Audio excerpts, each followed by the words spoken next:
Hello dear students, आज हम discuss करने वाले हैं obtain the expression for the orbital magnetic moment. Orbital magnetic moment के बारे में डिस्कस करना है इसमें। और an electron rotating about the nucleus. देखो यहाँ पे जो इलेक्ट्रॉन है और यहाँ पे न्यूक्लियस है, तो न्यूक्लियस का यहाँ पे जो आपको नाम दिया है वो है +Ze। क्यों +Ze दिया है? क्योंकि इसमें होता है प्रोटॉन और प्रोटॉन का चार्ज होता है पॉजिटिव, इसलिए यहाँ पे पॉजिटिव और इलेक्ट्रॉन ऐसे उसकी ऑर्बिट में रिवॉल्व कर रहा है। ओके, तो उससे हमें मैग्नेटिक मोमेंट जनरेट होती है। तो याद रखो, जब भी रोटेटिंग मैग्नेटिक मोमेंट के बारे में डिस्कशन हो तो उसका सिंबल म्यू लेंगे हम। प्रीवियस थ्योरी में हमने एम लिया था, ठीक है। यहाँ पे रोटेटिंग मैग्नेटिक मोमेंट इसलिए μL सिंबल लेंगे। और क्रॉस सिंबल आप जानते हो प्लेन ऑफ द पेपर से इनसाइड डायरेक्शन में होता है। ओके, तो rotating about the nucleus in an atom and explain the gyromagnetic ratio. Gyromagnetic ratio क्या होता है वो भी हमें इसमें एक्सप्लेन करना है। ओके, तो यहाँ पे फर्स्ट ऑफ ऑल थोड़ा डिस्कशन लिख देते। An electron is rotating about its nucleus +Ze as electron rotates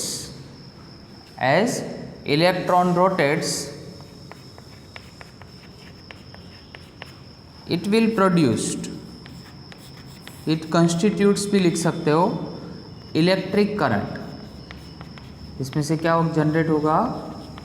electric current, क्योंकि चार्ज होता है इलेक्ट्रॉन पे, ठीक है, और टाइम के रिस्पेक्ट में वो जनरेट होता है, इसलिए इलेक्ट्रिक करंट प्रोड्यूस होता है। और इलेक्ट्रिक करंट की जो यहाँ पे फॉर्मूला है वो I = इलेक्ट्रॉन का चार्ज E और divide by time.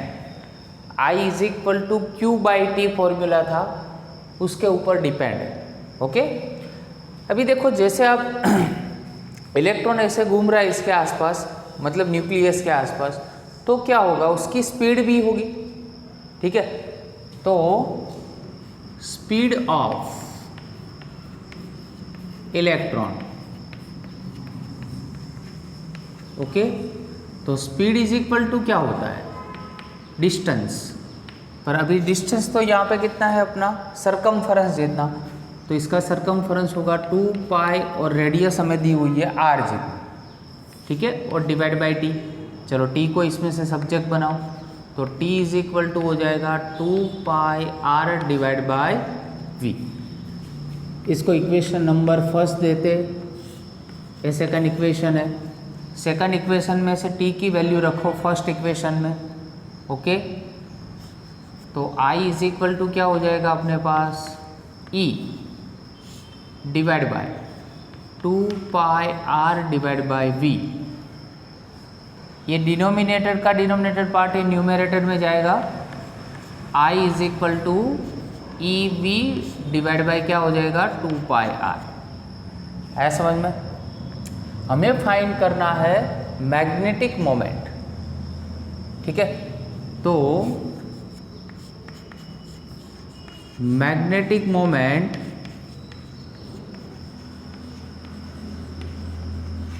For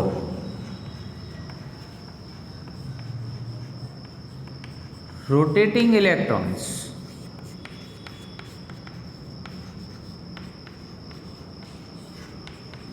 is given by the symbol μL। Okay, अभी आप मैग्नेटिक मोमेंट का फॉर्मूला जानते हो, I × A था फॉर्मूला प्रीवियस थ्योरी में। I की वैल्यू हमें पता है यहाँ पे, तो μL = put the value of I EV divide by 2πr। And what is the area? We have consider here a circle, so the area of circle is πr²। So put πr² here, pi cancel, r cancel, तो mu L is equal to E V R और divide by 2. Okay, E V R और divide by 2. So magnetic moment of the rotating electron. Okay, तो यहाँ पे जो अपने formula जो derive किया है उस फॉर्मूला में आपको E V R divide by 2 मिला, बट यही फॉर्मूला को हम मास ऑफ इलेक्ट्रॉन से मल्टीप्लाई करते हैं और डिवाइड करते हैं. Multiply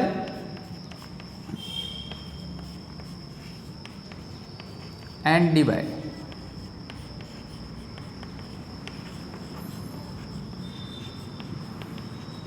this equation by mass of electron. तो mu L is equal to E divide by, मैं यहाँ पे 2m लिख देता हूँ. अभी m से मैंने डिवाइड किया तो m से यहाँ पे मल्टीप्लाई करना पड़ेगा. तो me इंटू वी आर आया और यहाँ पे देखो me से मल्टीप्लाई किया और me से हमने डिवाइड किया. ठीक है, तो म्यू एल की हमें नई वैल्यू मिली. वो जो न्यू वैल्यू है उसमें हम जानते हैं 11th का चैप्टर नंबर 7 याद करो, MVR, जिसको हम क्या बोलते थे, angular momentum. Okay, so we can write this formula mu L is equal to E divide by 2me और ये हो गया एंगुलर मोमेंटम. इसको वेक्टर फॉर्म में लिखो तो म्यू एल और एल को हम नीचे जाने देते हैं तो ई डिवाइड बाय जो 2me है, ये जो रेशियो है इसमें सारी वैल्यू आप जानते हो 1.6 इंटू 10⁻⁻19. ये है चार्ज ऑफ इलेक्ट्रॉन की वैल्यू, और 2 into 9.1 into 10⁻31 kg mass of electron. Okay, ये दोनों वैल्यू आप इसमें रखोगे तो कैलकुलेटर कैल्सी में आप उसका कैलकुलेशन करोगे तो कितना आएगा वैल्यू, 8.8 इंटू 10⁻10, 8.8 इंटू 10⁻10. ओके, ये चार्ज है मतलब कूलम होगा और ये मास है मतलब केजी होगा, और जो ये रेशियो आपको मिला E डिवाइड बाय 2m उसको बोलते हैं gyromagnetic ratio. is called gyromagnetic ratio. तो MCQ में पूछा जा सकता है, इसको हाईलाइट करना. What is the formula of gyromagnetic ratio, E divide by 2me. ठीक है, and what is the value, 8.8 into 10⁻10 coulomb per KG. अभी यहाँ पे अपने जो लिखा है उसमें यहाँ पे माइनस साइन भी नोटेट कभी करते हैं, क्योंकि इसमें जो इलेक्ट्रॉन है वो जो ऐसे रोटेट कर रहा है उसकी डायरेक्शन इस मैग्नेटिक मोमेंट से ऑपोजिट डायरेक्शन में, इसलिए वहाँ पे माइनस भी पुट करते हैं. बट ये तो हमने मैग्नीट्यूड लिया इसलिए माइनस लेने की ज़रूरत नहीं है. ओके, तो डायरेक्शन ऑफ इलेक्ट्रॉन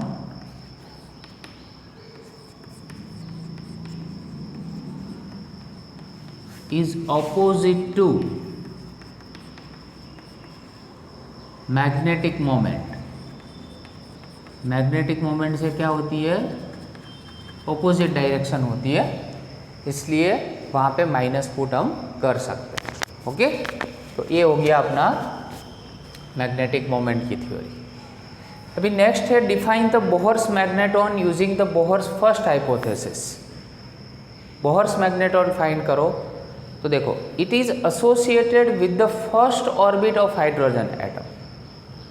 किससे एसोसिएटेड है, first orbit of hydrogen atom. हमारे पास फॉर्मूला है मैग्नेटिक मोमेंट का, mu L is equal to E divide by क्या होगा, 2me इंटू एल. अभी एल है उसकी वैल्यू है हमारे पास NH divide by 2π. Bohr's first hypothesis है. ठीक है, हाइड्रोजन के लिए ले रहे तो n तो इसमें क्या होते हैं, नेचुरल नंबर्स होते हैं 1 2 3, but we are taking here only 1 just because of hydrogen atom. Okay, तो उसमें n is equal to 1 put करो तो mu L is equal to E divide by 2me, और इसमें h डिवाइड बाय क्या हो जाएगा 2 पाई, h डिवाइड बाय क्या हो जाएगा 2 पाई। ये सारी वैल्यू आप पुट करो, सारी वैल्यू आप जानते हो। Mu L is equal to, इसकी वैल्यू होती है 1.6 into 10⁻⁹, 6.625 into 10⁻34, Planck constant 2 into 9.1 into 10⁻31, और 2 और पाई की वैल्यू होती है 3.40।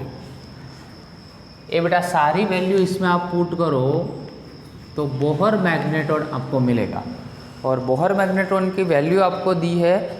सारी वैल्यू पुट करने के बाद आपको वैल्यू दिया 9.27 इंटू 10⁻24, 9.27 इंटू 10⁻24। तो ये जो यहाँ पे म्यू एल की वैल्यू आती है उसको म्यू एल मिनिमम भी बोला जाता है, उसको बोलते हैं बोहर मैग्नेट्रॉन। क्या बोलते हैं? Bohr magnetron. उसका यूनिट है एम्पियर मीटर स्क्वायर, क्योंकि ये तो मैग्नेटिक मोमेंट ही अल्टीमेटली। तो यहाँ पे याद रखो इसको मिनिमम भी बोला जाता है। तो mu L minimum is called Bohr's magnetron. तो 2 MCQs इसमें से आ सकते हैं। एक तो गायरोमैग्नेटिक रेशियो क्या होता है और बोहर मैग्नेट्रॉन क्या होता है, ठीक है। उसको स्पिन मैग्नेटिक मोमेंट भी बोलते हैं, याद रखो स्पिन मैग्नेटिक मोमेंट। ये जो 9.27 वाली वैल्यू जो आई, ठीक है, mu L is equal to 9.27 into 10⁻24 is also known as spin magnetic moment।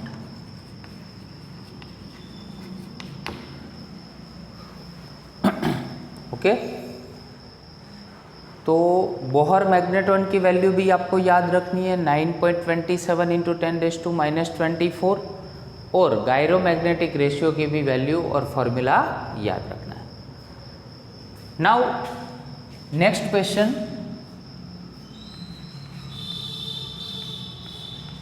galvanometer। What is galvanometer? Mostly it is used in physics laboratory। galvanometer एक ऐसा डिवाइस है, is a device to detect current or measure a value। Voltage और current को detect करने के लिए use होता है, और अपनी लैंग्वेज में बोले तो it is a device to make a present of current और वोल्टेज। वोल्टेज और करंट की जो प्रेजेंस होती है वो शो करता है। Okay, it generally used in laboratories. कैसे यूज होता है? Galvanometer as a ammeter use हो सकता है, as a milli ammeter use हो सकता है, और एज अ माइक्रोमीटर भी यूज हो सकता है। गैल्वेनोमीटर को इतने डिवाइस में आप कन्वर्ट कर सकते हो, और बाय मॉडिफिकेशन ऑफ सर्किट, उसकी सर्किट को अगर हम मॉडिफाइड करें, ठीक है, तो we can also use as a volt meter. Okay, यहाँ पे मैंने एक सर्कल ड्रॉ किया, एक्चुअली वो गैल्वेनोमीटर यहाँ पे मैं ड्रॉ करना चाहता था। कैसे दिखता है, जस्ट आपके नॉलेज के लिए ऐसे इंडिकेशन होते 1 2 3 4 5 1 2 3 4 5 1 2 3 4 एंड 5 1 2 3 4 एंड 5 इस तरह से। ओके, यहाँ पे एग्जैक्टली बीच में 0 होता है, यहाँ पे 1 2 1 2 3 इस तरह से, और पूरा यहाँ पे एक इंडिकेटर्स होते हैं। ओके, बीच में यहाँ से उसके सेंटर में। उसके स्ट्रक्चर के बारे में ज़्यादा पढ़ेंगे, कंस्ट्रक्शन भी है नेक्स्ट थ्योरी में, बट इस तरह से जी लिखा हुआ होता है जिसके बीच में, it is a galvanometer. Okay, thank you very much.